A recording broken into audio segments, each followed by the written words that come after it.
महाराष्ट्राचा। नमस्कार, मी गौरी। संध्या लाईव्ह मध्ये आपलं सगळ्यांचं स्वागत। रुपाली चाकणकर राज्य महिला आयोगाच्या अध्यक्षपदी विराजमान झाल्यानंतर निधी अव्वाच्या सव्वा वाढला। एवढा निधी नेमका कुठे खर्च झाला याची चौकशी व्हायला हवी अशी मागणी प्रदेशाध्यक्ष शशिकांत शिंदे यांनी केली आहे। पाहूयात। मी तो जी.आर. बघितलेला आहे। त्या जी.आर. मध्ये तुम्ही म्हणता ते सत्य आहे की 2 ते 5 कोटीची तरतूद फक्त दर वर्षाला होत होती आणि तो त्याच वर्षाला त्याची तरतूद करून खर्च करायचा असतो। 24-25च्या याला त्यांनी मला वाटतं आता साधारणतः 20 कोटीची तरतूद केली, म्हणजे सर्वात जास्त तरतूद केलेली पाहायला मिळालेली आहे। आता ही तरतूद करण्याचं कारणसुद्धा फार वेगळं आहे की त्यामध्ये वाढीचं कारण असं सांगितलं की महिलांवर झालेल्या अत्याचारामध्ये प्रचंड प्रमाणात वाढ झालेली असल्यामुळे या तरतुदी करण्याच्या संदर्भातला निर्णय सरकारने घेतला। याचा अर्थ असा आहे की महिला आयोगाने आणि राज्य सरकारच्या माध्यमातून महाराष्ट्रामध्ये महिलांवर अत्याचार झालेत का हे अप्रत्यक्षपणाने कबुली दिलेले आहे आणि म्हणून अप्रत्यक्षपणाने कबुली देत असताना ही वाढ झालेली एका बाजूला राज्य सरकार मान्य करतं आहे आणि मग ही जी तरतूद केलेली आहे या तरतुदीचं वाढीचं कारण जर बघितलं तर किती महिलांच्यासाठी किंवा या तरतुदीचं झालेलं वाटप हे कशासाठी केलं याचा खुलासा होणं गरजेचं आहे। कारण अध्यक्षांनी मागणी केल्यानंतर त्याची तरतूद लगेच होते। एका वेळेला कर्ज राज्य सरकारकडे प्रचंड बोजा असताना बऱ्याच ठिकाणी कट लावला जातो। इथं कट लावा अशा प्रकारची भूमिका नाही, पण डायरेक्ट एकदम इतक्या मोठ्या प्रमाणात वाढ करण्याचा हेतू काय आणि त्याच्याबद्दल बाबतीमध्ये कुठे हा खर्च केला याच्या बाबतीमध्ये सुद्धा निर्णय त्यांनी जाहीर करावा। आणखी एक महत्त्वाचा मुद्दा की त्याच्यामध्ये असं म्हटलेलं आहे की शक्ती कायद्याचं इम्प्लिमेंटेशन आणि समुपदेशनाच्या संदर्भामध्ये तो सुद्धा एक हेड आहे। आपण राजकारणात बरेच वर्ष जेव्हा निधीची तरतूद करून घ्यायची असतात तेव्हा रॅन्डम कारणं दिलेली जातात, तशीच ही रॅन्डम कारणं तुम्हाला वाटतंय का?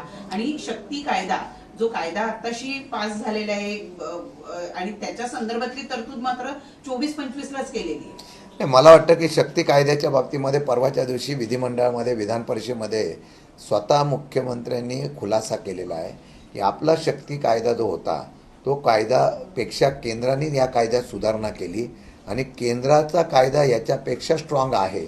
त्यातल्या काही त्रुटी आपल्या होत्या केंद्राच्या सुधारणा कायद्यामध्ये दाखवायच्या होत्या, त्या परवाच्या असलेल्या तरतुदीमध्ये काही त्रुटी आपण होत्या, त्या सुधारणा त्यांनी केंद्राला सुचवायचा तशा प्रकारचा एक नवीन कायदा, त्या सुधारणा कायदा तो आपल्याकडे आणला होता। मुख्यमंत्र्यांचा तो स्पष्टीकरण खुलासा पण व्यवस्थितपणे केला होता।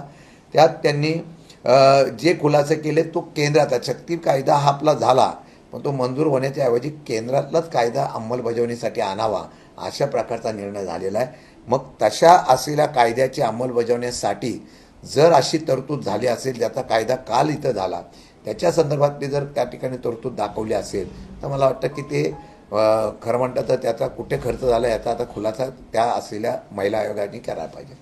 आणखी एक महत्त्वाचा मुद्दा नाशिकमधून पुढे येतो आहे की नीरज जाधव यानं याच्या विरोधातली पहिली जी तक्रार आहे ती पोलिसांकडे आल्यानंतर रुपाली चाकणकर या आयोगाच्या अध्यक्ष असताना महिला आयोगानं तो स्वतःकडे वर्ग करून घेतला होता आणि त्यानंतर म्हणावी त्यावर तशी कारवाई फारशी झाली नाही। खरं तर आयोगानं त्याची हिअरिंग सुद्धा स्वतःकडे लावून घेतलेली होती असं कळतंय, पण ती हिअरिंग झाली का आणि त्याचं पुढे काय झालं हे मात्र अजून कळू शकत नाही। ही बाब गंभीर आहे। जर तक्रार पोलीस स्टेशनला झाल्यानंतर पोलिसांच्याकडून ती बातमी कळल्यानंतर जर महिला आयोगाने ती आपल्याकडे वर्ग करून घेतली असेल तर मला वाटतं पोलिसांनी स्वतःची असलेली चौकशी यंत्रणा स्वतंत्रपणे करणं गरजेचं होतं।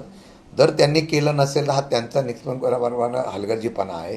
तर महिला आयोग वेगळी चौकशी करेन आणि पोलीस डिपार्टमेंट वेगळी चौकशी करते। यामध्ये महिला आयोगाकडे वर्ग केला म्हणून इथली चौकशी थांबवण्याचं कारण नव्हतं आणि तसंच जर महिला आयोगाने त्या ठिकाणी वर्ग करून घेतल्यानंतर ते प्रकरण दाबलं असेल तर मग ही फार गंभीर गोष्ट आहे आणि त्याच्यावर मग तशा प्रकारची कारवाई करून त्यांच्यावर गुन्हे दाखल केले। ताज्या आणि महत्त्वपूर्ण बातम्या पाहण्यासाठी आजच आमच्या संध्या लाईव्ह न्यूज चॅनलला YouTubeवर सबस्क्राईब करा आणि बेल आयकॉन प्रेस करा।